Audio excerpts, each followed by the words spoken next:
What you're about to hear started as a family argument and ended as the kind of revenge no one in that house ever forgot. My name is Imani Washington, and I am 26 years old.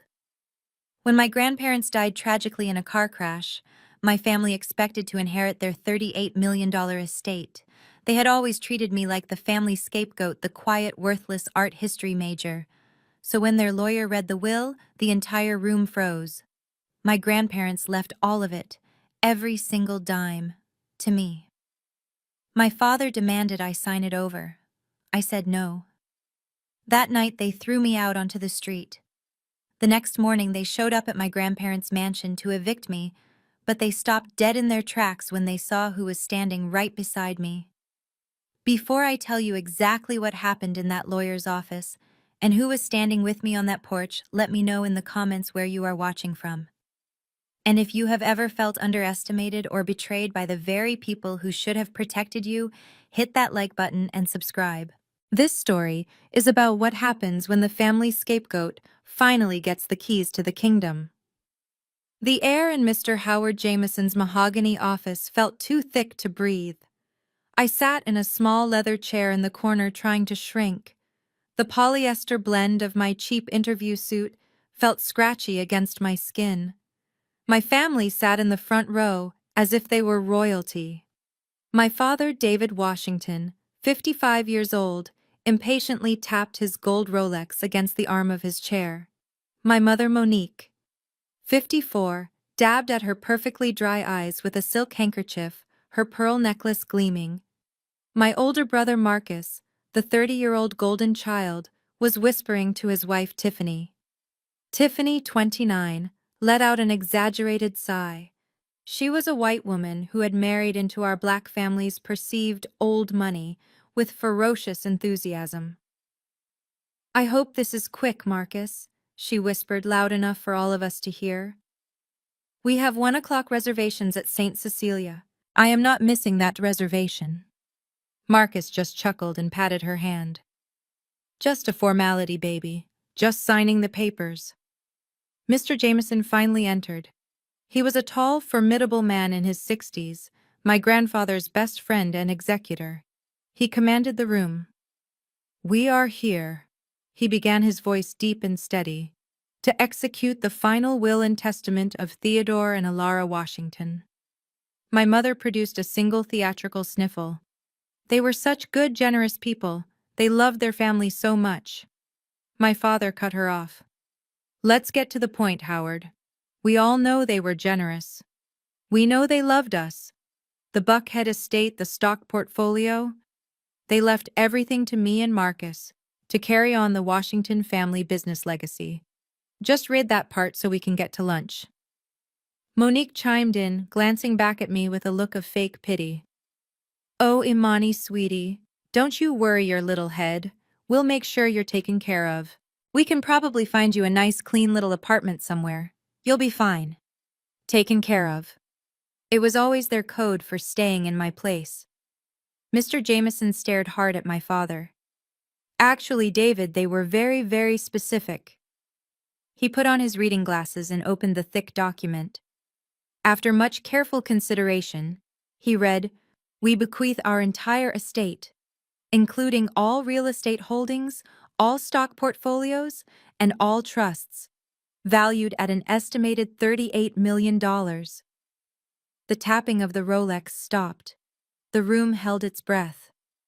To the only person we trust to honor our true legacy and not just our money, our granddaughter Imani Washington, all of it." Silence. It was a heavy, ringing, violent silence. Clack. Tiffany's expensive alligator skin clutch slipped from her lap and hit the polished hardwood floor. I watched as if in slow motion as my brother Marcus's smug reddish face turned a sickly pale purple. 38 million, he stammered, choking on the words. Impossible. My mother, Monique, shrieked. Her voice cracked the mask of the grieving matriarch, shattering into 1,000 pieces. The fake grief was gone, replaced by pure, uncut venom. There's been a mistake, Howard, you read it wrong. That's impossible. She whipped her head around to face me, her eyes narrowed with a disgust I had known my entire life. Imani, the girl with the useless art philanthropy job. She doesn't even know how to balance a checkbook. She can't even pay her own phone bill. That's because you keep me on the family plan to track my calls, Mother, I whispered, but no one heard me. What does she, Monique spat, know about money? Silence, Monique! David roared. He slammed his hand down on the mahogany table. The water pitcher rattled. His entire body shook with rage. He stood up, towering over me, his face turning a dark, frightening shade of red. Howard, what is this nonsense? The old man was senile. He wasn't in his right mind. We are contesting this will. I assure you. Mr. Jameson's voice was ice. Mr. Washington was perfectly lucid when he signed this. We have medical certifications. We also have a video recording of the entire signing. My father's head snapped toward me. His eyes, small and dangerous, pinned me to my chair. Imani, what did you do? What lies did you feed them? I didn't do anything, I managed to say, my voice barely a whisper. All those years. My mother Monique hissed, her fake sadness gone, replaced by pure unfiltered venom. All those years we paid for you to get that useless degree in art preservation or whatever nonsense it is. I told your father to send you to business school, but no, you had to be different. You owe this family. You hear me? You are just a girl. The business legacy belongs to Marcus. Exactly, Imani, Marcus chimed in, trying to sound reasonable, but his greed was shining in his eyes. Let's all just calm down. It's just paperwork. Obviously, Grandma and Grandpa wanted us to manage this for you. My business needs a new round of capital. This is perfect. Tiffany, having recovered her purse, fixed her makeup in a compact mirror. We did just put the deposit down on the new G-Wagon, Imani, she said, as if scolding a child. And my wardrobe is it's desperate. We can't be expected to cancel those things. They were already spending my money, right in front of me. They didn't even have the decency to pretend. My father pointed a thick finger at my face. Enough. Imani, you will sign the papers to transfer every dollar into the family trust. Immediately. I will manage it as it was always meant to be. I looked at that finger. I looked at his furious face.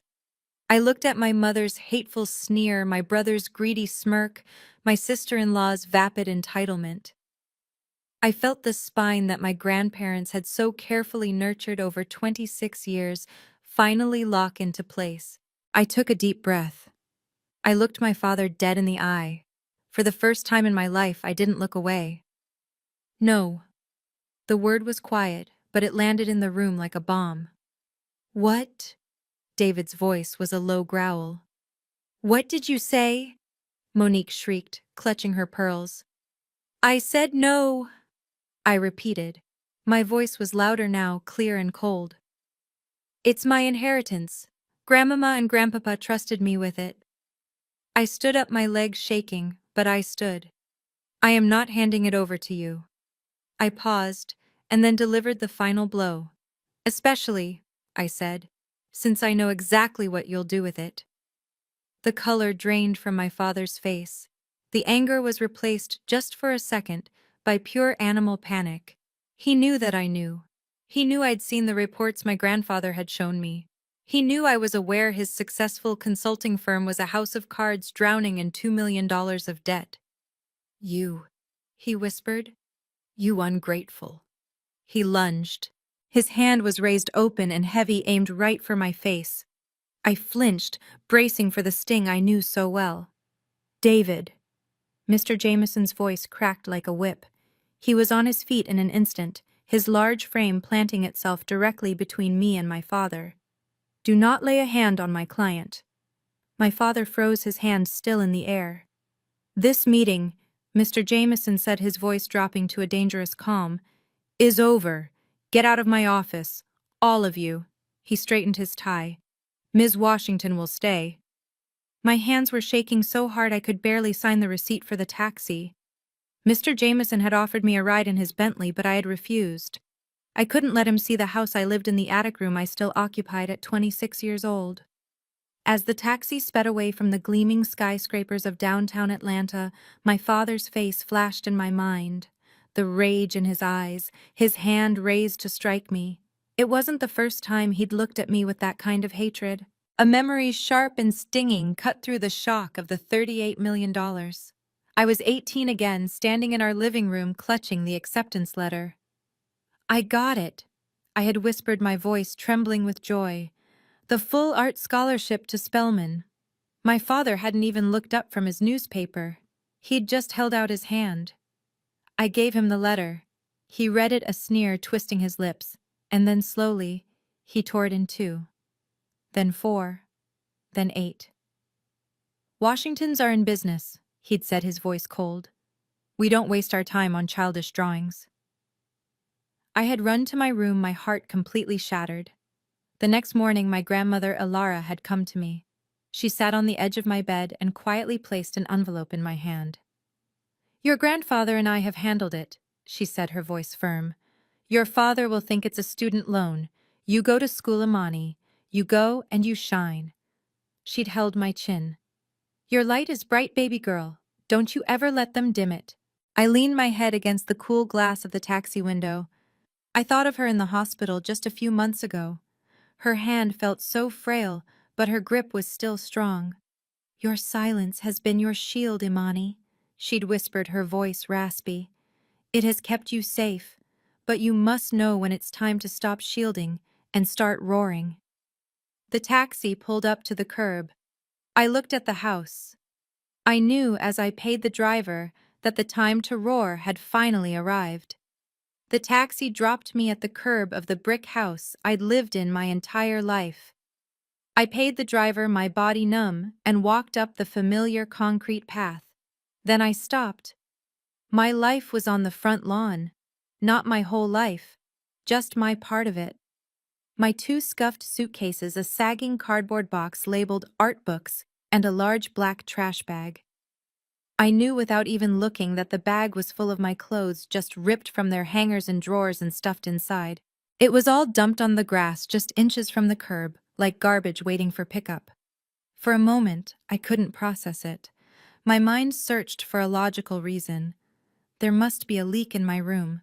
They're airing things out. The front door swung open and that weak hope died. My mother Monique stood in the doorway.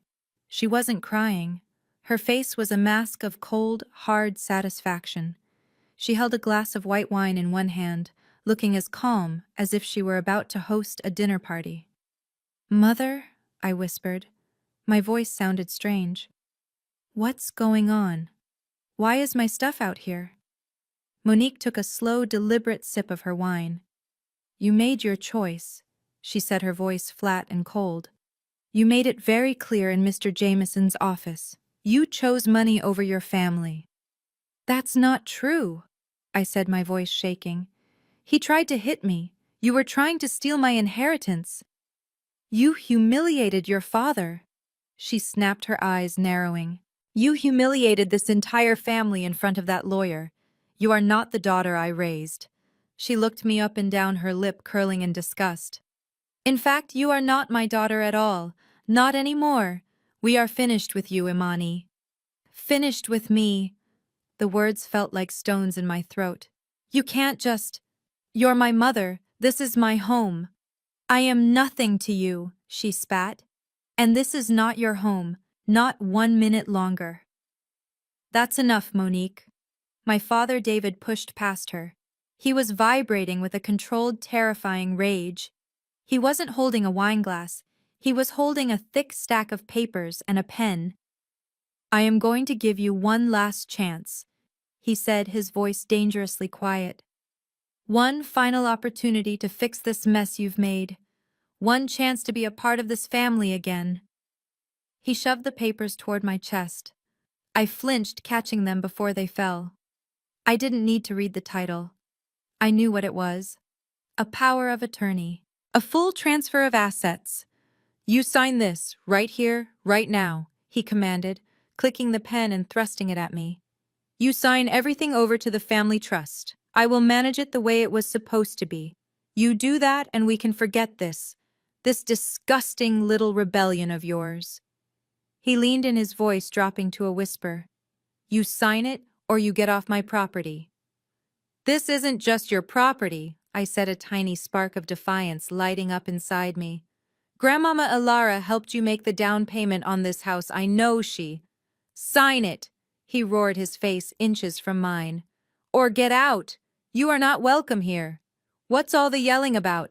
My brother Marcus and his wife Tiffany appeared in the doorway, crowding behind my parents like two eager vultures. Oh, look, Tiffany said. Her voice was a high-pitched, cruel laugh. She immediately pulled out her phone and started recording me. It's the $38 million millionaire and she's… Oh my God, look at her little bags. She's homeless. Marcus snickered, crossing his arms, enjoying the show. Looks like that art preservation degree doesn't come with a roof, huh, Imani? Real sad. So sad. Please, I whispered, tears of pure, hot humiliation stinging my eyes. Stop it. Just stop recording me. Tiffany just zoomed in closer, capturing my face. Oh, is she gonna cry? What are you going to do now? Imani, you've got all that money, but you've got no family, no friends, and nowhere to sleep tonight. She lowered the phone, a vicious, satisfied smirk on her face. I wonder, she said to Marcus, but loud enough for me to hear. I wonder how much a $38 million prostitute charges for one night. God, you'd probably have to pay someone to take you. That's when I snapped. The humiliation, the years of being invisible, the sting of my father's almost slap. It all combined into a white-hot rage I had never felt before. The fear vanished, replaced by a cold, hard clarity. This was it. This was the moment my grandmother had told me about. It was time to roar. A prostitute, I said. My voice was low, and it didn't shake. It was a voice I didn't even recognize. Tiffany's smirk faltered. She stopped recording. You want to talk about paying for things, Tiffany? I said, taking a step toward her. She instinctively took a step back. You want to talk about money, Marcus. I turned to my brother, who was no longer laughing. Let's talk about the $100,000 you lost in Vegas last weekend. The money you took from the family trust account. The one Grandpapa Theodore told you not to touch. Marcus's face went completely white. He looked like he'd been shot. What? What are you talking about? He stammered. I'm talking about the wire transfer to the MGM Grand Marcus. The one you tried to hide as a consulting fee. Grandpapa and I saw it. He was so disappointed. You… My mother Monique gasped. You're lying. How would you know about that? Oh, I know a lot of things, Mother, I said, turning my gaze to her. I know that my entire childhood you told me I was bad with money, that I was stupid, that I couldn't be trusted with anything. I took a step toward my father, who was watching me, his eyes wide with a new kind of fear. And you, Father, I said, my voice dropping. You stand here acting like a king. You want to talk about my inheritance. I laughed. It was a cold, bitter sound. Let's talk about your debt. Let's talk about the $2 million you owe to SunTrust Bank.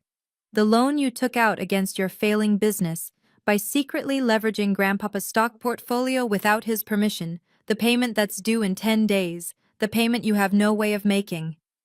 The silence on the porch was absolute. The only sound was a car driving by blocks away. David's face was a mask of pure, unadulterated shock. The rage was gone, replaced by the terrified look of a man who had just been unmasked. How? He whispered, his voice hoarse. How? Did you know that? I've known for 6 months. I said the truth, feeling powerful on my tongue. Grandpapa showed me everything. He taught me how to read your balance sheets. He taught me how to find the shell companies. He knew you were stealing from him. He knew you were a fraud. He knew you were planning to use his entire estate to pay off your mistakes the second he was gone. You little bitch, my father whispered, the blood rushing back to his face.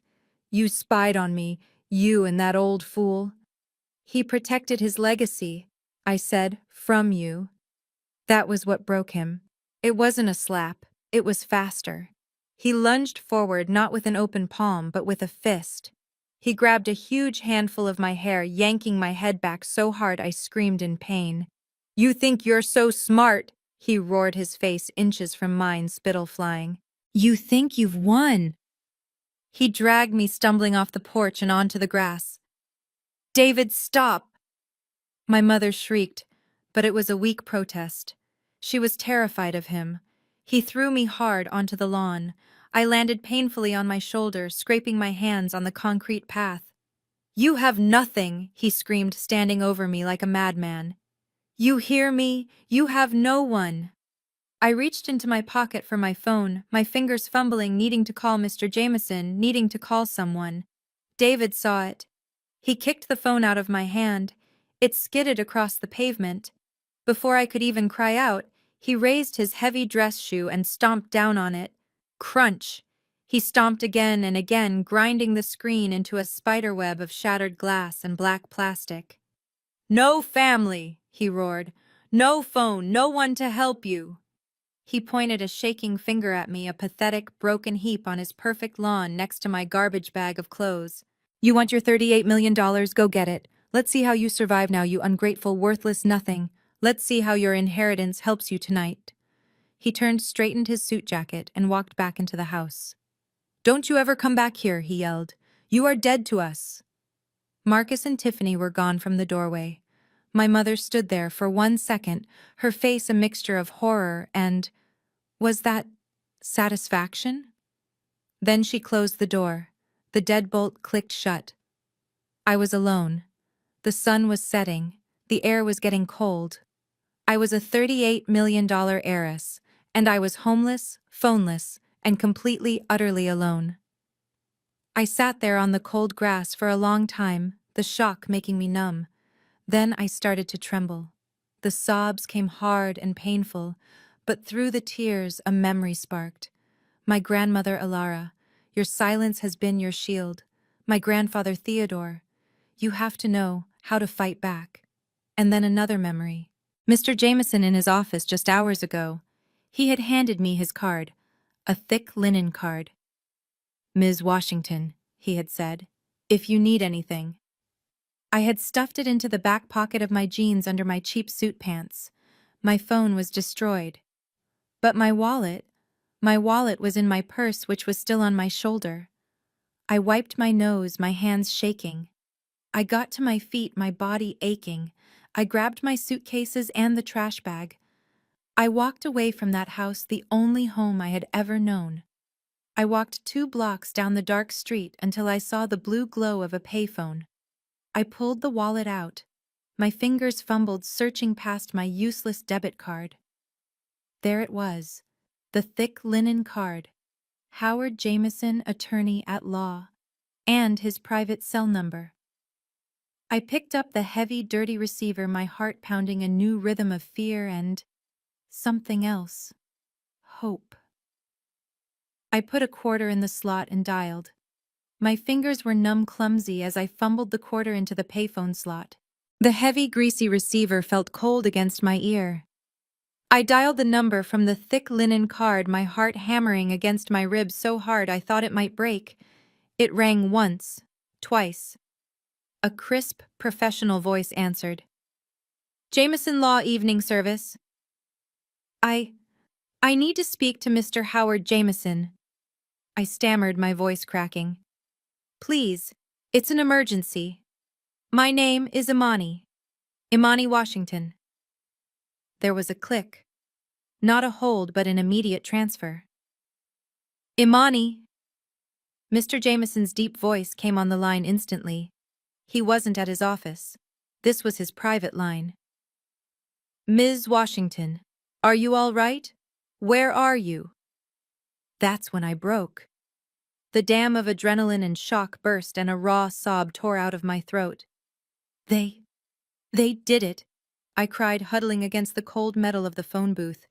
"They threw me out. Mr. Jameson, they threw my things on the lawn. My father, he smashed my phone. He grabbed me." There was a sharp intake of breath on the other end of the line, followed by a silence so heavy it was terrifying. Then he spoke, and his voice was no longer the calm, detached lawyer from the office. It was cold. It was hard. It was furious. I anticipated this, he said, his voice a low growl. I had hoped for Ilara's sake that your father was not that much of a monster. I was wrong. He was all business. Imani, I need you to listen to me. Breathe. Tell me exactly where you are. What is the street intersection? What do you see? I'm at the payphone on the corner of Elmwood and 4th, I said, gasping for air. Across from the 24-hour gas station. Elmwood and 4th. I know exactly where that is, he said. Do not move. Do not talk to anyone. Do not go anywhere. I am leaving my home right now. I am 5 minutes away from that corner. Do you understand me, Imani? 5 minutes. Stay right there. The line clicked dead. I hung up the heavy receiver, my hand shaking so hard I could barely release it. 5 minutes. It felt like 5 years. I stood in the flickering blue light of the payphone, guarding my 2 suitcases and the pathetic black trash bag of my life. Every car that slowed down made my heart leap into my throat. I was terrified it was my father coming back to finish the job, or Marcus coming back to laugh again. Then, exactly as he'd promised, a long dark shadow turned the corner. It wasn't a taxi, it wasn't a police car. A set of gleaming, powerful headlights sliced through the darkness. A long black Bentley sedan, so quiet it barely made a sound, pulled silently to the curb right in front of me. The car itself was an insult to the life my father had just thrown me out of. It was pure, undeniable power. The back window glided down without a sound. Mr. Jameson was in the back seat, his face set like stone. Get in, Imani, he said. The driver's door opened and a very large, very professional-looking man in a dark suit got out. He didn't say a word. He simply walked over, picked up my 2 scuffed suitcases, and even grabbed the black trash bag with a dignity it didn't deserve. He placed them in the trunk as if they were luxury luggage. I opened the heavy back door and slid onto the softest leather I had ever felt. The inside of the car was warm, and it smelled of rich leather and wood polish. It smelled safe. Mr. Jameson didn't say anything at first. He just reached into a small refrigerator in the console and handed me a cold bottle of water. Drink, he commanded. Your father has just made the biggest mistake of his life. The car pulled away from the curb, the payphone and the gas station disappearing behind us. Where are we going? I whispered, my voice hoarse. A hotel. Mr. Jameson turned to me. The streetlights flashed across his face, and I saw a small, grim smile. No, Ms. Washington. We are not going to a hotel. Your grandparents were brilliant people. They were also deeply practical. They knew exactly who David was. They knew what your family was capable of. He paused, letting the words sink in as the car picked up speed, heading toward the wealthiest part of the city. They didn't just leave you money, Imani. They left you a sanctuary. They left you, he said, a fortress. We glided through the streets of Atlanta. The city lights were a blur past the thickly tinted windows. The silence inside the Bentley was absolute, a heavy, safe blanket. It was a world away from the cold concrete of the sidewalk I'd been sitting on just 15 minutes earlier. My shoulder throbbed where I'd landed. My scalp still stung where my father had ripped my hair. Mr. Jameson? I whispered, my voice hoarse. I don't have anywhere to go. My bank accounts, they're all youth accounts tied to my father's main account. He'll freeze them. He already smashed my phone. I have nothing. You have $38 million, Ms. Washington, he said, his voice calm and steady. But that is a problem for tomorrow. Tonight you need sanctuary. A hotel? I asked. No, he said simply. The car wasn't heading toward the cluster of hotels downtown. It was moving north into the deep, quiet, tree-lined streets of Buckhead. This was where the real money was. Old, towering oak trees formed a canopy over the road. We passed enormous gated mansions set back hundreds of feet from the street. I knew this route. I knew it by heart. This is, I said, my heart suddenly pounding for a different reason. This is the way to Grandmama and Grandpapa's house. It is, he confirmed. A cold dread washed over me. But we can't. My father, he thinks he controls the estate. He'll have the alarm codes. He'll he'll just call the police and say I'm trespassing. He'll throw me out all over again. The car slowed not at the grand main gates, but at a smaller hidden service entrance I'd used 1,000 times. Mr. Jameson turned to me in the dim light of the car. Imani, he said, his voice precise, your father thinks he controls the estate. He thinks this house is part of the Washington Family Trust, which he was set to manage. He is, as he is about most things, profoundly mistaken. My mind was racing, trying to catch up. What do you mean? Your grandparents were brilliant. They were also deeply pragmatic. They knew exactly who David was. They knew his greed. They knew his desperation. He paused. And they knew his business was failing. They knew about the $2 million loan. My head snapped up. You knew about that too. I am their lawyer. I knew everything, he said. 6 months ago, when your grandfather first discovered David had forged his signature to secure that loan, he called me. He knew his health was failing. He knew Alara's was too. He said, Howard, I need to protect my real legacy. And his real legacy, Imani, was you. Mr. Jameson reached into the polished briefcase by his feet. He pulled out a thick leather-bound folder. He didn't open it. He just placed it in my lap. That, he said, is a quitclaim deed. 6 months ago, your grandparents legally and officially transferred 100% ownership of this property, the house, the land, and all its contents, directly into your name. It was signed, notarized, and recorded with the state of Georgia. He tapped the folder. It was never part of the will. It was never part of the trust. It has been legally, irrevocably yours for half a year. I stared at the folder. My name. Imani Washington. Owner. They knew, I whispered, tears welling in my eyes. They knew he would do this. They knew, Mr. Jameson confirmed, his voice hard as steel. And they set a trap. A trap? Your father doesn't know this deed exists. He is operating under the assumption that this house is his to sell. In fact, Mr. Jameson checked his gold watch. My office confirmed this afternoon. Your father has already been in contact with a high-end real estate broker. He has an appointment for tomorrow morning at 9 a.m. to have this house appraised for a quick liquidation. He plans to use the proceeds to pay off his illegal $2 million bank loan before he's arrested for fraud. My blood ran cold.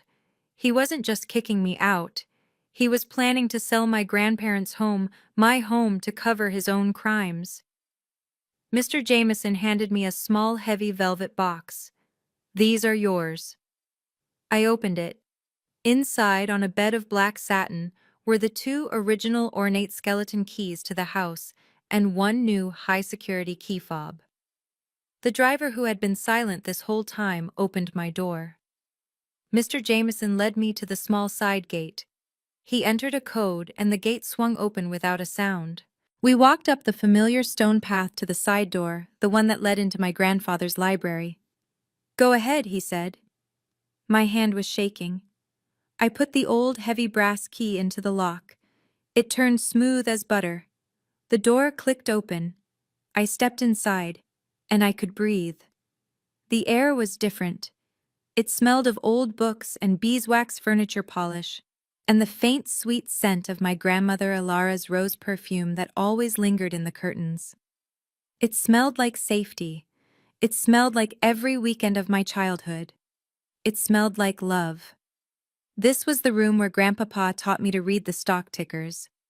This was the kitchen just down the hall where Grandmama let me make a mess baking pies. This was the only place in the entire world I had never, not once, felt like a burden. I leaned my forehead against the cool, dark wood of the doorframe, and I finally cried. Not the hot, humiliated tears from my father's lawn. These were deep, shuddering sobs of pure, aching relief. They saved me, I whispered. They're gone, but they still saved me. They did, Mr. Jameson said, placing a gentle hand on my shoulder. And they made sure you would stay saved. Just as he said it, I heard the quiet crunch of gravel in the main driveway. Headlights flashed across the front windows. My body went rigid. My fear spiked. Who is that? Is it him? Did he follow us? It is not him, Mr. Jameson said, his voice calm. He is not invited. This is for you. I peered through the curtains of the grand foyer. A large black SUV marked Apex Strategic Security had pulled silently up to the front steps. Two men in professional black uniforms got out. They were met by Mr. Jameson's driver, who was now unbelievably carrying my scuffed suitcases and the black trash bag from the trunk. That is the private security team your grandfather hired 6 months ago, Mr. Jameson explained. They have been on retainer waiting. They will be stationed at the front gate and at the back entrance 24 hours a day. They have a very specific list of individuals who are not permitted on this property. Your father, your mother, your brother, and your sister-in-law are at the very top of that list. He looked at me, his face serious but with a flicker of pride in his eyes. You are safe now, Imani. This is your fortress. Let them come. Mr. Jameson's driver carried my scuffed suitcases and the single pathetic black trash bag into the grand foyer. They looked absurdly out of place, like garbage dumped in a museum. The Apex security guards, two large, serious men, were already taking up positions at the front gate. Mr. Jameson turned to me. The harsh, protective anger in his face had softened into a professional calm. You should get some rest, Ms. Washington, he said. Go to your old room. I'm sure it's exactly as you left it. I clutched the leather folder containing the deed to my chest. I can't rest, I whispered, the adrenaline still making me shake. He's still out there. They won't just let this go. You heard my father. They are furious, Mr. Jameson agreed, his voice hardening again. And they are profoundly stupid. But most of all, Imani, they are desperate. Your father is not just an angry man. He is a cornered animal. That $2 million loan I told you about, the one he took out illegally using your grandfather's assets, the bank is calling that loan due. He has 10 days. My blood ran cold. So, he needs this house. He needs to liquidate this house, Mr. Jameson corrected. He truly believes he can walk in here, throw you out, sell this mansion for a quick $10 million, and make his legal problems disappear. He has an appointment, tomorrow morning, 9 a.m., with the top real estate broker in Atlanta. He can't, I gasped, looking around the beautiful, safe hallway.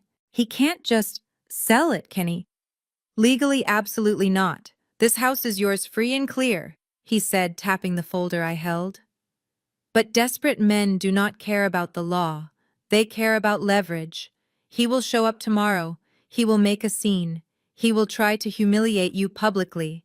He will probably bring the police and claim you are the one who is trespassing. My stomach dropped. What am I going to do?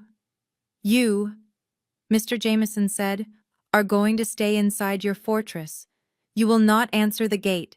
The security team will handle the police. They have copies of the deed and my credentials. And he gave me a thin, grim smile. I will be here at 8:45 a.m. sharp, and I will not be alone. You are not going to face them, Imani. You are going to watch them. He bowed his head slightly. Get some sleep. They have started a war they cannot possibly win. Tomorrow, we show them why. He left. The heavy front door clicked shut with the satisfying finality of a bank vault. The silence of the huge house settled around me. It was not a cold silence like the one at my father's house. This was a warm, protective silence. I walked, my feet moving on their own, past the grand staircase down the hall to my grandfather's library. I pushed open the heavy oak doors.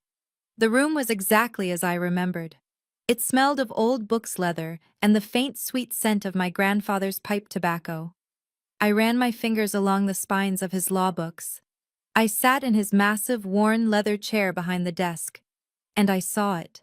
Sitting directly in the center of the dark polished wood was a single thick, cream-colored envelope. It was not dusty. It had been placed there recently. My name Imani was written on the front, in my grandmother Alara's beautiful, elegant script.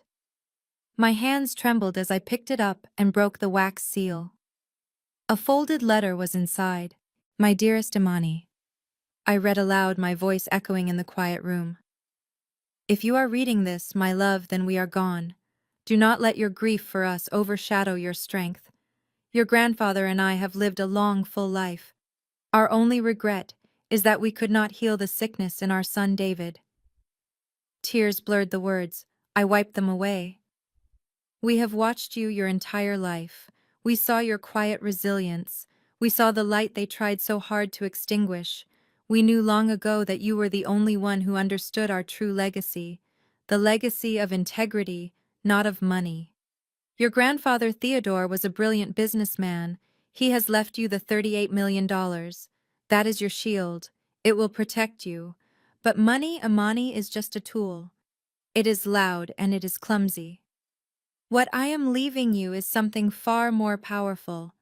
I am leaving you the truth. Your father and your brother have become lost. Their greed and their jealousy have made them reckless. They believe they are the smartest men in Atlanta. They believe they could outsmart the senile old man and the stupid quiet girl. They are wrong. Your real inheritance, my love, your weapon, is in the place your grandfather thought was the most logical and I thought was the most poetic. Use it. Do not be afraid. Do not let them bully you for one more second. Your entire life you have been silent. Now, my sweet girl, it is time to roar. We love you always. Grandmama Elara. My heart was hammering, a logical and poetic place. I looked around the library. My eyes landed on the massive built-in bookshelf, and I saw it. Tucked between my grandfather's copies of The Wealth of Nations and The Intelligent Investor was a single hollowed-out false book, logical. Behind it, set into the wall, was a small black digital safe, poetic, the combination. My mind raced. Their anniversary. My birthday, Nome. I remembered the date my father tore up my Spelman scholarship letter, the date my grandparents secretly paid my first tuition.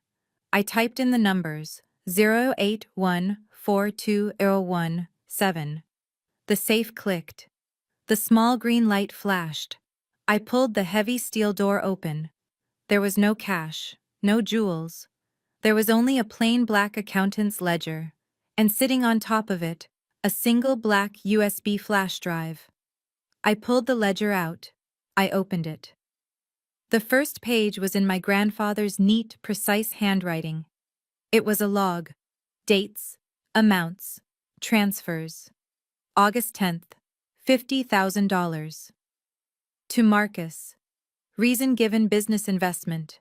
Real reason covered MGM Grand Gambling Markers. September 2nd, $100,000. To Marcus. Reason given seed capital. Real reason covered Bellagio gambling markers. My stomach twisted, page after page. Marcus had siphoned over $500,000 from them. Then I turned to my father's section. It was worse, far, far worse. Copies of the $2 million loan agreement. Copies of the forged signature. Printouts of bank statements from offshore shell companies. My grandfather had documented everything. He had built a perfect, airtight case of felony bank fraud. I picked up the USB drive. This was Alara's contribution. I looked at the clock. It was almost midnight. At 9 a.m., they would be here. They would be here to scream, to threaten to call the police, to try and destroy me in front of the neighbors. I held the ledger in one hand and the USB in the other. They had no idea. They thought they were coming to fight a scared homeless girl. I smiled. They were wrong. They were walking straight into their own execution. I slept in my old room. The one with the pale yellow walls and the big bay window where my grandmother Ilara used to read to me. I slept for 10 solid hours, a deep, dreamless, safe sleep. When I woke up, it was 8:30 a.m. I took a hot shower in my grandmother's bathroom, the one with the steam shower and the heated marble floors. I put on a pair of her clean silk pajamas. I walked downstairs to the kitchen, made myself a cup of my grandfather's expensive Jamaican Blue Mountain coffee, and sat down at the security console in the library. I watched the high-definition feed from the cameras at the front gate. At 8:59 a.m. on the dot, they arrived. It wasn't just one car, it was two. First, my father's black Mercedes sedan gleaming with arrogant self-importance. Second, a white windowless van with A1 lock and key printed on the side. My father David got out. He was in a crisp blue suit looking like the powerful CEO he pretended to be. My mother Monique got out of the passenger side, her face set in a triumphant sneer.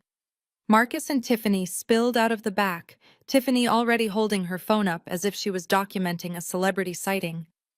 Two large burly men in matching work shirts got out of the van. They were carrying heavy toolboxes and a long, thick metal bar that looked like a crowbar on steroids. My family. Here to wage war. David strode to the intercom, his entourage behind him. He pressed the buzzer. The sound echoed softly in the quiet library. I just sipped my coffee. He pressed it again, longer this time, jamming his thumb against it. Bzzz. He looked up at the house, his brow furrowing. He turned and nodded curtly to the locksmiths. Go ahead. The two men walked to the massive ornate iron gate. One of them began inspecting the high-security lock. I don't know, boss, one of them called back to my father. This looks like a custom job, high-end. It's not a simple lock. David's face darkened with impatience. This was my cue. I picked up my coffee mug, walked through the library into the grand foyer and up the wide, curving staircase. At the top, I walked to the set of double doors that led out onto the massive, stone-covered second-floor balcony. It was right above the front entrance, a perfect stage. I pushed the doors open and stepped out into the cool morning air. I looked down at them, all five of them, like a queen looking down at angry, confused peasants. Monique saw me first. Her mouth dropped open. Her face, which had been set in a look of smug victory, contorted into a mask of pure, ugly hatred. You! She shrieked, her voice cracking and echoing in the quiet, wealthy neighborhood. What are you doing in my house, you little bitch? Get out! Get out of my house! My father, Marcus, and Tiffany all snapped their heads up. Their faces all in a row were a perfect portrait of shock and rage. David recovered first. He pointed a thick, furious finger up at me. She's trespassing, he yelled. Not to me, but to the locksmiths. That girl is my daughter. She is mentally unstable and has been disowned. She broke into my property. He waved his hand at the gate. Don't just stand there. I'm the owner. I'm hiring you to open this gate. Break it down if you have to. I'll pay you double. The locksmiths looked at each other, then at me, then back at my father. They looked deeply uncomfortable. The man with the crowbar shifted his weight. That's right. Tiffany screamed, her phone aimed directly at my face, her hands shaking with excitement. We're live streaming this, you psycho. Everyone is going to see this. We're recording you. The crazy, ungrateful heiress who's breaking into her dead grandparents' home. You are finished, Imani. She turned the camera to her own face for a second. Everyone, my sister-in-law is having a complete mental breakdown. She's dangerous. Marcus stepped forward, puffing out his chest. Game over, Imani. You really thought you could win? You're just a stupid girl who got lucky. We're having you arrested. You're going to jail, and then you're going to a psych ward. And he gestured to his father, will finally take control of the money like we were supposed to. The locksmiths looked even more nervous. Sir, one of them said to my father, if she's in the house, it's a domestic dispute. We can't just... I said break it down. David roared, his face turning a dark blotchy purple. I am paying you, do your job or I'll sue your company into oblivion. The two men exchanged a look. One of them sighed and they both turned back to the gate. The man with the crowbar positioned it at the lock. I just stood there. I watched them. I said nothing. I took another slow, calm sip of my hot coffee. They looked so small from up here. The man with the crowbar put it in position. The metal screeched against the iron. I lowered my coffee cup. My voice in the cool morning air was surprisingly loud. It carried. I think you should stop. The man with the crowbar paused. My father David let out a bark of a laugh. It was a horrible, ugly sound. You think, he mocked, you think you can stop us. You, a pathetic girl in a bathrobe. He spread his arms wide, a gesture of pure arrogance. Who's going to stop me, Imani? You, and what army? Right on cue. The heavy library door behind me clicked open. A deep, commanding voice cut through the air, a voice that vibrated with power and ice-cold authority. I believe I will, David. I didn't turn. I had been waiting for him. Mr. Howard Jameson stepped out onto the balcony, coming to a stop right beside me. He was the opposite of my father. David was loud, his suit was flashy, his anger was hot and messy. Mr. Jameson was a pillar of quiet, deadly force. He was in a flawless, dark gray three-piece suit. He held a thin, polished leather briefcase in one hand. He was tall, formidable, and he looked down at my father with an expression of complete and total disdain. The reaction from the ground was instant. It was everything I had hoped for. Their faces froze in shock. My father's mouth, which had been open in a mocking laugh, snapped shut. The blood drained from his face, leaving his skin a pasty, sick-looking gray. "Howard," he whispered. His voice was no longer a roar. It was the squeak of a mouse. What are you doing here?" My mother Monique let out a small strangled gasp, her hand flying to her pearl necklace. "Mr. Jameson." Tiffany stopped recording. Her phone wavered in her hand as she stared, her jaw slack. The vicious, taunting smirk was gone, replaced by a mask of pure, dumbfounded confusion. My brother Marcus just stammered, pointing a shaking finger. Who the hell? What is he doing here?" Mr. Jameson ignored them all. He looked down, his gaze finding my father. "David," he said, and his voice was not a shout, but it carried to every corner of the property. "I am here in my capacity as legal counsel for my client, Ms. Imani Washington." My father flinched, but tried to recover, puffing out his chest. "Your client. She's my daughter. She's mentally unstable. She's trespassing. This is my house. It's part of the Washington Family Trust. I am the executor of that trust, and I am ordering her out." Mr. Jameson just stared at him. He let the frantic, pathetic words hang in the air for a long, humiliating second. Then he spoke. "You are mistaken, David. On all counts, but especially," he said, "about the house." He placed his briefcase on the stone railing and clicked it open. "The family trust," he said, his voice dripping with condescension, "is irrelevant, because this house is not in it." He pulled out a thick, legal-sized document stapled and ribboned by the state of Georgia. "This," he said, holding it up so they could all see the blue seals, "is a fully executed, notarized, and recorded quitclaim deed." He let his gaze travel from David to Monique to Marcus. 6 months ago, before their tragic accident, Theodore and Alara Washington, being of sound mind and body, legally transferred 100% unencumbered ownership of this property, this house, this land, and all its contents, directly to Ms. Imani Washington. He turned the document so my father could read the header. "She," Mr. Jameson declared, his voice rising, "is the sole legal and undisputed owner of this property. It has been her name on the title for half a year." He folded the document, his movements slow and deliberate. "Which means," he said, his eyes narrowing into two slits of ice as he pointed his finger down at my father, That you are trespassing. The word hit my father like a physical blow. He staggered back a step, his hands clenched at his sides. No, no, that's a lie. That's forgery. The old man was senile. He wouldn't. He did, Mr. Jameson said, cutting him off. And now, I want you to turn your attention to the two men you have hired. His head snapped to the locksmiths. The two men had frozen completely, the crowbar still wedged in the gate. Mr. Jameson's voice dropped to a level that was even more terrifying. It was pure legal ice. Gentlemen, he said, you are currently being filmed by no fewer than 12 high-definition security cameras.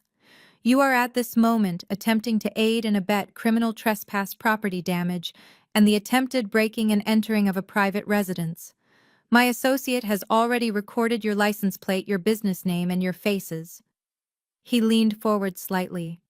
I am Howard Jameson, senior partner at Jameson, Finch and Lyle. If you do not drop that tool, get in your van, and leave this property in the next 10 seconds, I will personally see to it that you are both arrested for conspiracy, and I will have your business license revoked by noon. The reaction was immediate. The larger man dropped the crowbar, as if it were on fire. It hit the pavement with a loud metallic clang that echoed in the stunning silence. We didn't know, sir, one of them stammered, holding his hands up. He said it was his house. He said she was a problem. We're going right now, the other one said. They didn't even bother to pick up their expensive tool. They turned, scrambled back to their van, threw themselves inside, and slammed the doors. The engine roared to life. The van squealed in reverse, did a three-point turn so fast it nearly hit my father's Mercedes, and sped off down the quiet street, its tires smoking. They left the crowbar lying on the ground, a pathetic, useless piece of metal. Mr. Jameson straightened his tie. He looked down at my family, who were still standing there, completely and utterly defeated. Now, he said, about your appointment with the real estate broker. Just as the locksmith's van sped away, another set of lights flashed at the end of the long, tree-lined street. Two Atlanta Police Department cruisers, their blue lights silently revolving, pulled up and parked directly behind my father's Mercedes, effectively blocking him in. The neighbors were definitely watching now. I saw a curtain twitch in the house across the street. An elderly man in a golf shirt paused his morning walk, staring openly. This was Buckhead. Public domestic disputes were not on the menu. This was the ultimate humiliation. Two officers got out, their hands resting on their belts. Mr. Jameson, still on the balcony, simply raised a hand. "Good morning, officers," he called out, his voice perfectly pleasant. "Thank you for the prompt response. I believe the trespassers were just leaving." "Trespassers," one of the officers called back, looking at my father. My mother Monique looked like she was going to be physically sick. Her hand was at her throat, her face pale. This was her worst nightmare, being seen as common or criminal in this neighborhood. Tiffany had finally put her phone away, her face a mask of horrified disbelief. My father, David, stood there trembling. He was trapped. The police were behind him. His lawyer was in front of him, and I was above him, holding all the power. He had lost, and he had lost publicly. He looked up at me, his face a grotesque combination of purple rage and absolute powerlessness. He couldn't scream. He couldn't hit. He couldn't issue commands. All his tools were gone. So he just pointed. His finger trembled violently in the air, aimed straight at me. "You," he seethed, his voice a low, venomous hiss that barely carried. "You think you're smart. You think you've won. You are not finished with me. This is not over, Imani. You will pay for this." It was a pathetic, empty threat from a defeated man.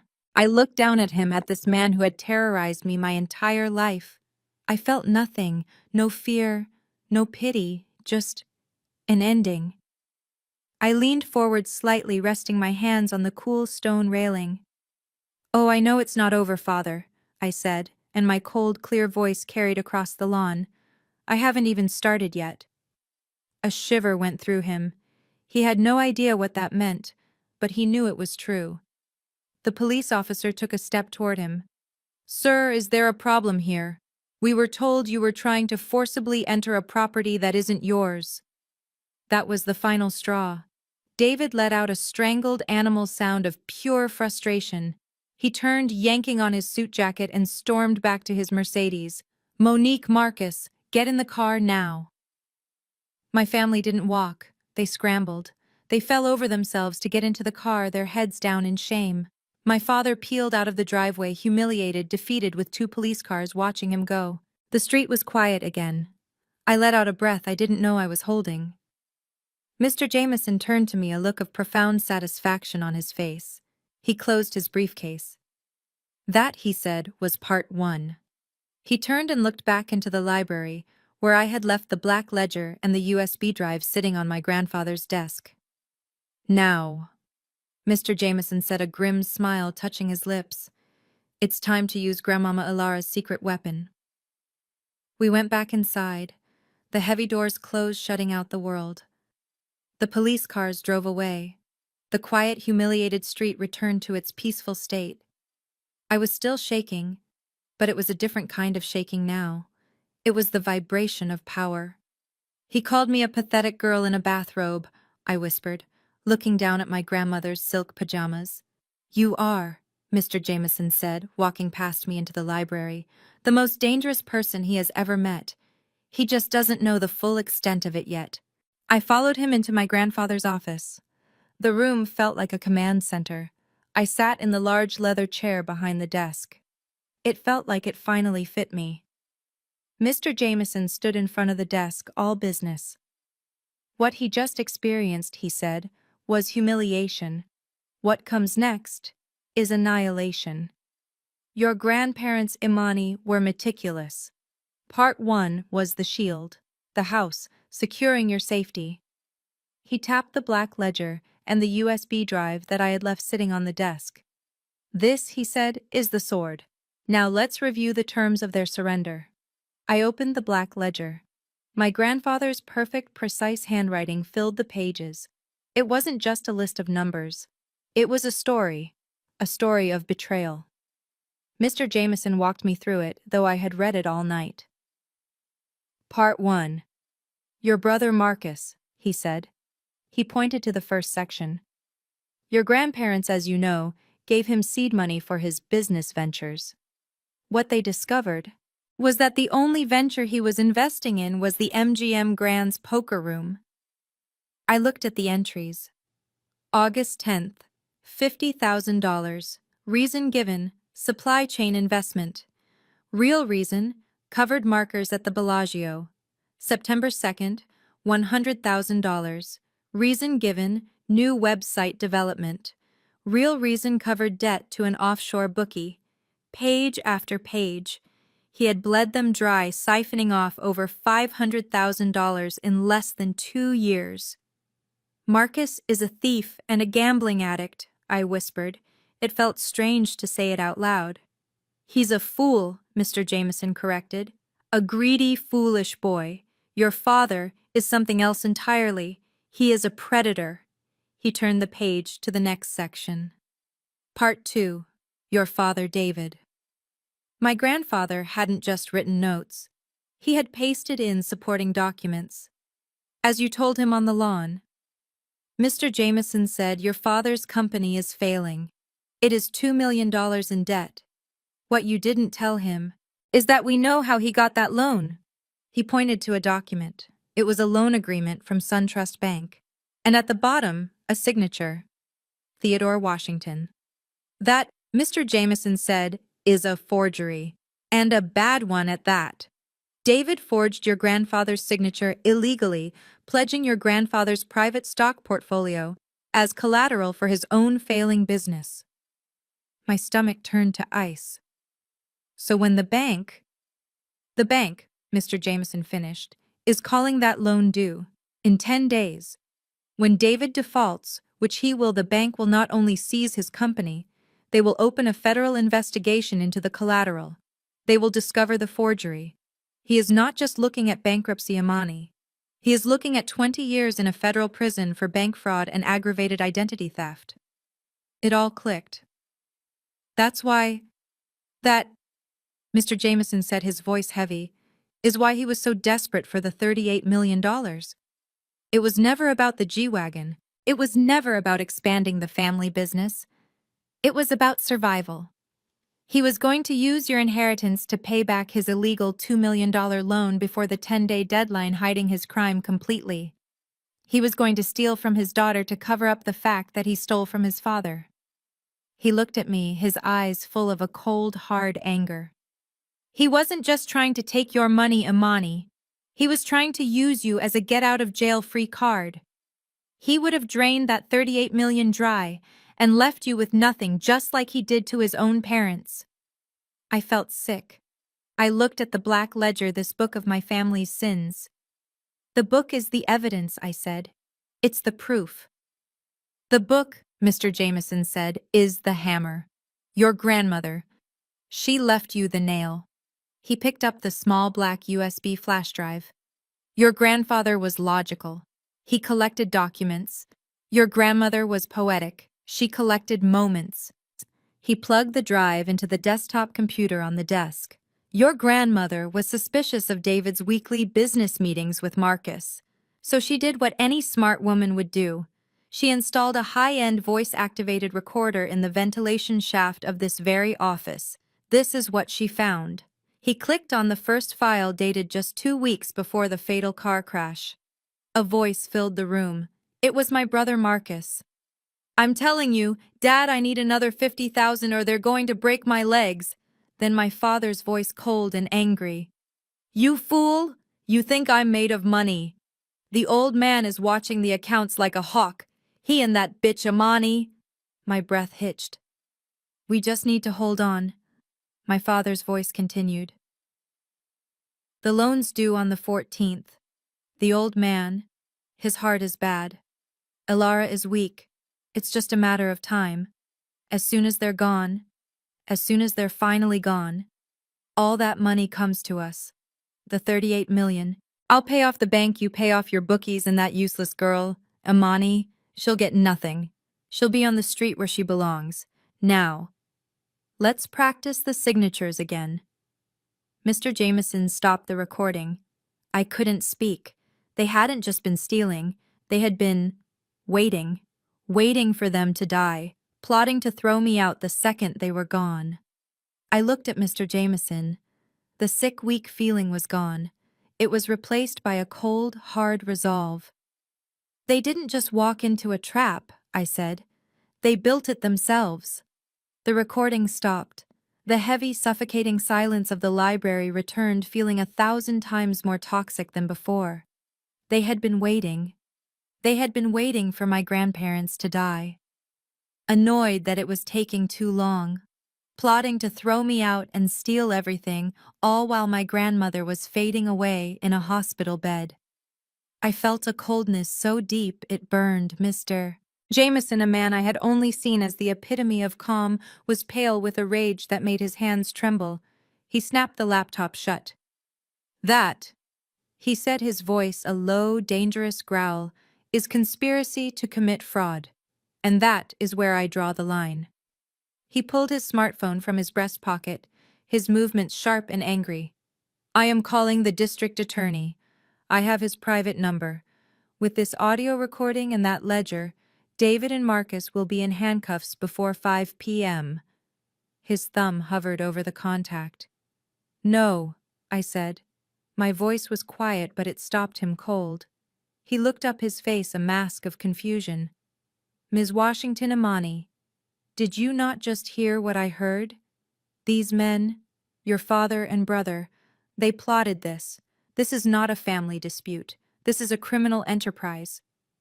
I know exactly what I heard, I said. I stood up from my grandfather's desk, the black ledger in my hand. And I know my family. If we call the police right now, do you know what happens? My father screams that he was set up. My mother, Monique, goes on a campaign. She tells every neighbor, every aunt, every uncle that her poor, troubled, greedy daughter forged documents and manufactured evidence to steal the family money. I walked over to the window looking out at the safe, beautiful lawn. They will drag my grandparents' names through the mud. They will lie. They will cry. They will play the victim. And they are very good at playing the victim. No, I will not allow them to spin this. I will not allow them to make me the villain in their story. I turned back to him, the USB drive feeling heavy in my palm. I don't want them arrested by the police. Not yet. I want them to know. Mr. Jameson was listening, his eyes sharp, the phone still in his hand. Know what, Imani? I want them to know who beat them. I want to see the look on their faces when they realize that the stupid, quiet girl they plan to throw on the street is the one holding the evidence that will send them both to prison. A slow, dangerous understanding dawned on Mr. Jameson's face. What are you proposing?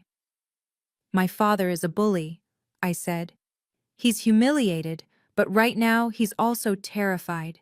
He's a cornered animal. He still thinks he can negotiate with me. He still believes he can scare me or bully me into giving him a piece of the $38 million to solve his $2 million fraud problem. I picked up the heavy phone on my grandfather's desk. So let's give him the meeting he's so desperate for. Here, Mr. Jameson asked. I'll have the security team bring him in. No, I said, cutting him off. Not here. This is my fortress. This is my safe place. I want to go to him. I want to do this in his territory, in that pathetic, failing office of his, the one that's about to be seized by the bank. I want him to sit in his cheap lease chair behind his fake wood desk and feel powerful, right up until the second I take it all away. Mr. Jameson's thin smile returned. It was the smile of a predator. A corporate execution. A family reckoning, I corrected. Call him Mr. Jameson. Tell him his ungrateful daughter is ready to discuss terms. The Washington consulting office was just as I remembered, tucked away in a depressing strip mall in Sandy Springs, squeezed between a dry cleaner and a failing pizza joint. The air inside was stale, smelling of cheap coffee and industrial carpet cleaner. It was a pathetic stage for a man pretending to be a king. They were all there, arranged like a royal court. My father David sat behind his massive fake wood desk, leaning back in his creaking chair, trying to look powerful. My mother Monique sat in a chair against the wall, buffing her nails, radiating smug boredom. On the cheap vinyl sofa, my brother Marcus and his wife Tiffany were whispering. They both smirked when I walked in. They had regrouped. They had convinced themselves that my victory at the gate was a temporary childish tantrum. They genuinely believed I was here broken and scared to surrender. Mr. Jameson stayed by the door, a silent, watchful shadow. Well, well, David said, spreading his hands wide, a grin on his face. Look who finally came to her senses. Took you long enough, Imani. Did you enjoy playing Queen of the Castle all alone for one night? Monique chimed in, her voice dripping with fake, syrupy concern. It's so lonely in that big old house, isn't it, sweetie? All that responsibility. See? We were right. You need your family. I'm glad you're finally ready to be reasonable, David continued, steepling his fingers. That stunt this morning was cute. It was very dramatic, but it was childish. You've proven your little point. Now it's time for the adults to step in and handle the real money, the real business. He leaned forward, his face a mask of counterfeit generosity. So, here is my final generous offer. We'll call it a family reconciliation fee. You sign the asset management papers. You transfer the $38 million into the family trust. I, of course, will manage it correctly. He paused for dramatic effect. And, as a sign of my good faith, we will let you keep $10 million, all to yourself, free and clear, and the house, of course. You can live there. It's a very, very good deal. Frankly, it's more than you deserve after the humiliation you put us through this morning. 10 million, Tiffany whispered to Marcus, her eyes wide with greedy excitement. Wow, he's being so nice to her. I just stood there. I looked at David's lying face. I looked at Monique's cruel indifference. I looked at Tiffany's vapid greed. I said nothing. I walked forward, my heels clicking on the cheap, warped laminate floor. I was carrying the new leather briefcase Mr. Jameson had bought for me that morning. My father watched me, his smug smile unwavering, assuming I was about to produce the papers he'd demanded. I reached the desk. I looked him dead in the eye. I opened the briefcase. Instead of papers, I pulled out the heavy black accountant's ledger.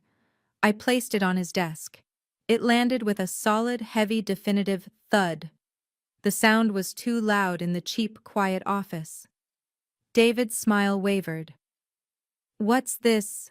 Your art school diary? More of your childish games?" Monique scoffed. Then I reached back into the briefcase. I pulled out the small black USB flash drive. I placed it right next to the ledger. A small, sharp click. My father and mother just looked confused, puzzled. But Marcus was staring at the ledger. His face had gone rigid. He knew that book. He had seen that book. He had seen our grandfather write in it in the library right after Marcus had been forced to beg crying for money to cover his gambling debts. He knew exactly what it was. The color drained from his face. The arrogant smirk vanished, replaced by a sick, pale, clammy terror. "Where?" he stammered, his voice suddenly a high-pitched squeak. "Where did you get that?" "What?" David said, annoyed. "What is it, Marcus? It's just some old book." I finally spoke. My voice was cold and clear, and it cut right through the stale air. "He recognizes it," I said. "Don't you, Marcus? You recognize Grandpapa's real accounting." "He recognizes it," I repeated, my voice like ice, "because he was there when Grandpapa wrote in it." "Weren't you Marcus right after you came begging for $50,000 to pay off your bookie?" Marcus began to hyperventilate. No, no, I I don't know what you're talking about." "Oh, I think you do," I said. I reached into my briefcase one last time. I pulled out a small, sleek black portable speaker. I set it on the desk right between the ledger and the USB drive. David looked at the speaker, completely bewildered. "What is this, more toys? Are you going to play us a song, Imani? This is pathetic. I gave you a generous $10 million offer.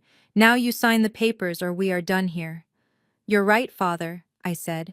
"I'm going to play you a song, a little recording. Grandmama Elara liked to call the truth." I plugged the USB drive into the speaker. I pressed the on button. A small blue light blinked. And I hit play.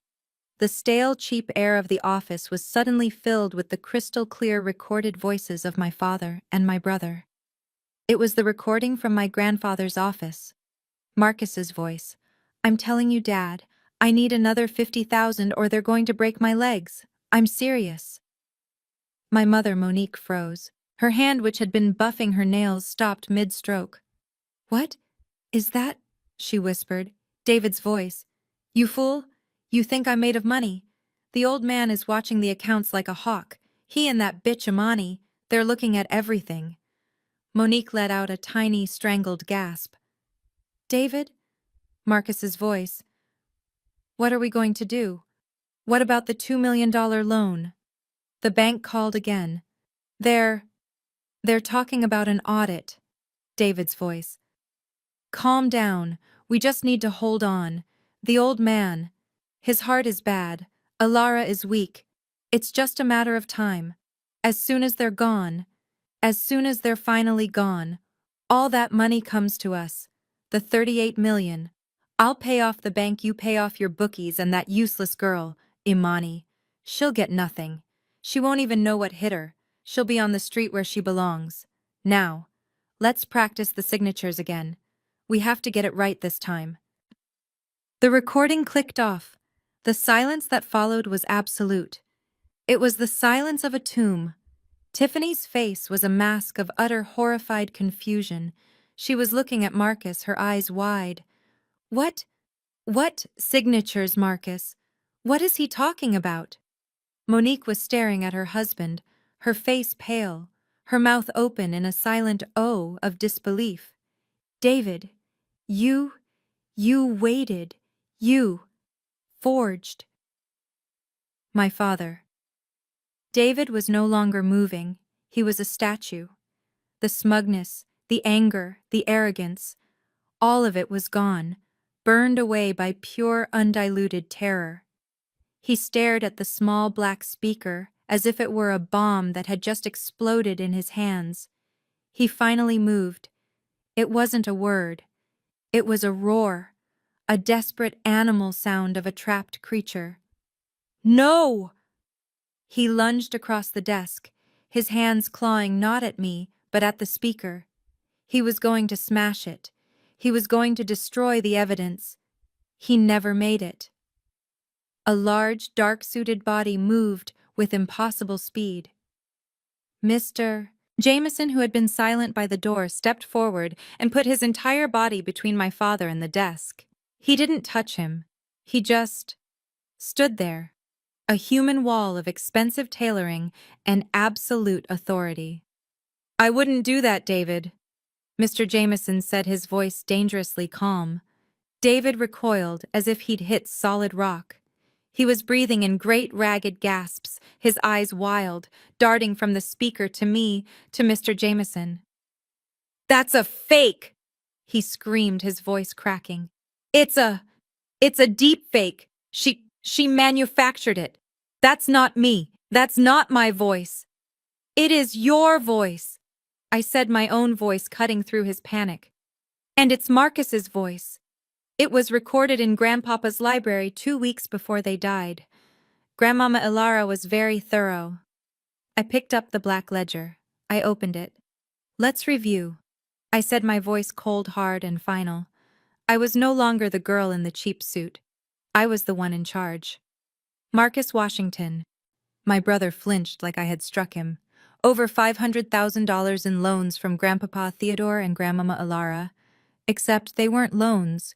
They were wire transfers to cover gambling debts at the MGM Grand the Bellagio and to 2 offshore bookies. That isn't borrowing, Marcus. That's called embezzlement. Tiffany let out a high-pitched squeak. 500,000. I turned the page. "And then, there's you, Father." I looked him dead in the eye. $2 million.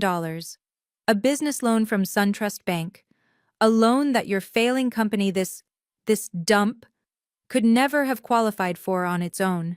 So you didn't apply on your own. I tapped the book. "You applied by forging Grandpapa Theodore's signature, illegally pledging his private stock portfolio as collateral. A portfolio you had no right to. That isn't business, Father. That is bank fraud, a federal offense." I closed the book. "Your generous offer of $10 million. It wasn't generous," I said, the pieces of my rage fitting together. "It was desperate. You weren't trying to reconcile. You were trying to use my inheritance to pay back your $2 million fraudulent loan before the bank audits you in. Let's see." I glanced at my new expensive watch, a gift from Mr. Jameson. 9 days. I leaned in, my voice dropping to a whisper. "You were going to steal from me to cover up the fact that you stole from him." I stood back up to my full height. "You're not looking at a negotiation," I declared, my voice ringing with all the power they had tried to beat out of me. "You're not looking at a reconciliation fee.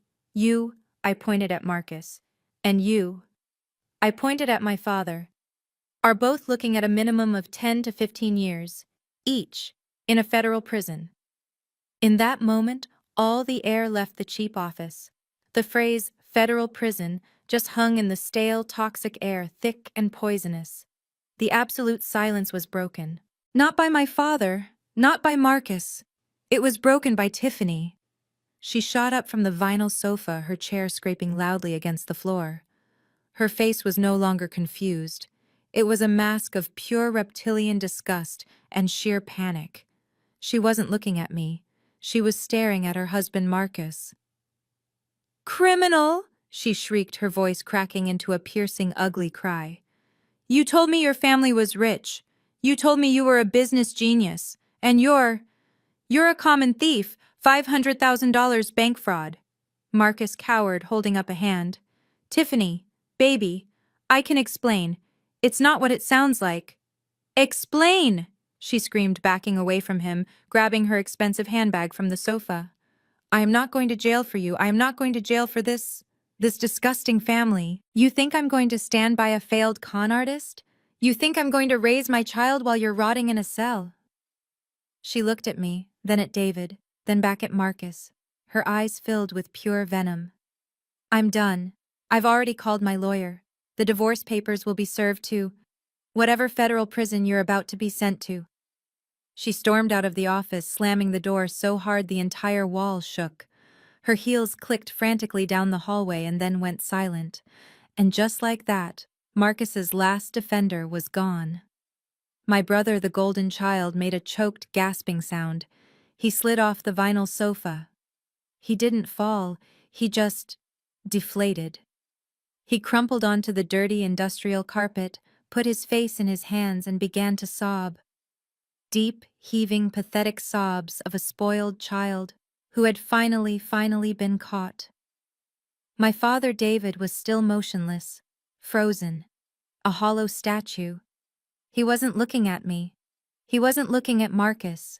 He was staring at the black ledger on his desk as if it were a snake that had just delivered a fatal bite. All the power, the arrogance, the rage, it was all gone, replaced by the empty, terrified husk of a failed old man. Seeing her husband and golden son completely broken, my mother Monique turned to her last weapon, guilt. She rushed toward me, not with anger, but with her hands clasped as if in prayer. The fake tears began to flow instantly. Imani, baby, please, sweetie, we're family. Her voice was wet and desperate. You can't do this to your father and your brother. They made mistakes, but they love you. You can't destroy your family like this. Think of the family's honor. Please, Imani. I just looked at her. At the woman who had stood in the doorway, arms crossed, calling me worthless and kicking me out less than 24 hours ago. Honor. I said, my voice like stone. This family's honor died a long time ago. You all killed it. I took one step back, pulling away from her desperate, grasping hands. You chose greed, you chose lies, and you chose to throw me on the street. I looked at her, at my frozen father, and at my sobbing brother. This isn't me destroying the family. This is the family finally facing what it destroyed all by itself. My mother's desperate plea hung in the air, a final pathetic attempt to control me. I looked at her, at the woman who had only ever seen me as a burden, now begging me to save the very people who had tried to destroy me. I turned from her and looked at Mr. Jameson. He was waiting for my signal. Mr. Jameson, I said, my voice clear and final. You were right. Calling the district attorney is the correct legal move. But I looked back at my father, who was still frozen, and my brother, who was a pathetic heap on the floor. I am not my father, I said. I am not my mother. I will not be needlessly cruel. I will not be the one to send them to prison. I let that hang in the air.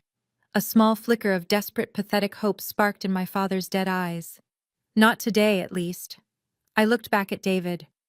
I am going to give you a choice. Not a negotiation. A choice. Mr. Jameson, understanding my play, stepped forward and placed a new thick stack of documents on the desk, right on top of the black ledger. This, I said, is your one and only path forward. It's not a good one, but it's better than federal prison. You have two options. Option A, I said, is that I do nothing. I pick up my ledger and my USB drive. Mr. Jameson and I walk out that door. And before 5 p.m. today, a full, unredacted copy of this evidence will be on the desk of the district attorney, the IRS, and the FBI. You, father, will be arrested for bank fraud. You, Marcus, will be arrested for embezzlement. You will both lose everything. You will go to prison for a very long time, and I will sleep just fine. I let that sink in. Monique made a small, choking sound. Or, I continued, option B. I tapped the new stack of papers. You sign these, right here, right now. No negotiations, no changes. What? What is it? My father whispered, his voice a dry rasp. It is your unconditional surrender, I said. One you. David will immediately sign over your resignation as CEO of Washington Consulting. You will transfer full ownership of the company, its assets, and all its debts, including the $2 million fraudulent loan, to me. I will liquidate this pathetic company to pay back the bank. You will walk away with nothing. Two, I said, turning to my brother. You, Marcus, will sign papers agreeing to enter a 90-day inpatient gambling addiction treatment facility. Today, Mr. Jameson's car is waiting. After that, you will get a job. A real one. I don't care if it's flipping burgers. You will never see a dime of my money again. And three, I said, looking at both of them. You will both sign a legally binding document drafted by Mr. Jameson renouncing any and all current or future claims to the estate of Theodore and Elara Washington. You will renounce any claim to my $38 million. You will renounce any claim to my house. You will legally agree to never ever contact me again for any financial reason whatsoever. You'd leave us with nothing. Monique finally shrieked, her voice full of venom again. You'd liquidate the company. That's your father's life's work. His life's work, I snapped, was a fraud, built on my grandfather's money. This is my offer. Take it, or leave it. You have... I checked my watch. 1 minute to decide, before I call the FBI myself. My father looked at the papers. He looked at his sobbing son. He looked at his horrified wife. He knew he was beaten. The fight was gone. Slowly, his hand shaking so violently he could barely hold the pen, he reached forward. He uncapped it, and he signed the first page. Then he pushed the papers to Marcus. Marcus, his face streaked with tears, and snot, looked at the document, then at me. He signed it, his signature, a pathetic, childish scribble. They signed every single page. Mr. Jameson stepped forward, collected the documents, and placed them neatly in his briefcase. He snapped it shut. I turned and walked to the door. I didn't look back. Imani, wait, my mother pleaded one last time. I paused at the door. You were right about one thing, Mother, I said without turning around. We are finished. Then I walked out, and I never saw them again. 1 year later, I stood on the same balcony where I had confronted my family. But it wasn't a house anymore. The gates were open, the lawn was filled with people. Music drifted up from the patio. I looked up. In elegant polished brass letters above the door, a new sign gleamed in the twilight. The Theodore and Elara Washington Center for the Arts. I had kept my $38 million. I had also kept my promise. I used the money to turn my fortress into a sanctuary for young, underserved Black artists. Kids just like I had been, kids with a talent no one believed in. My father's company was liquidated. I paid off the $2 million loan, satisfying the bank and keeping my grandfather's name clean. David and Monique lost their house. They now live in a small rented apartment across town. My mother, I'm told, calls her relatives complaining about her cruel, ungrateful daughter. Most of them have stopped taking her calls. Marcus completed his rehab. He works at a gas station on the night shift. Tiffany, of course, divorced him. She tried to sue me for emotional distress damages. The case was thrown out of court in less than 10 minutes. I looked out at the party. I saw young painters, sculptors, and musicians, all laughing, all dreaming. Mr. Jameson was there, smiling, a glass of champagne in his hand. I thought about the black ledger now locked away. I thought about the $38 million now hard at work. I realized my revenge was never about the money. It wasn't even about the house. My revenge was protecting the legacy. My grandparents had believed in integrity. They had believed in truth. My family had tried to poison that legacy with their greed and their lies. I didn't just save the money, I saved their names. I thought about my grandmother's last words to me. It is time to roar. I looked out at the new generation of artists all flourishing in this house built on truth. I smiled.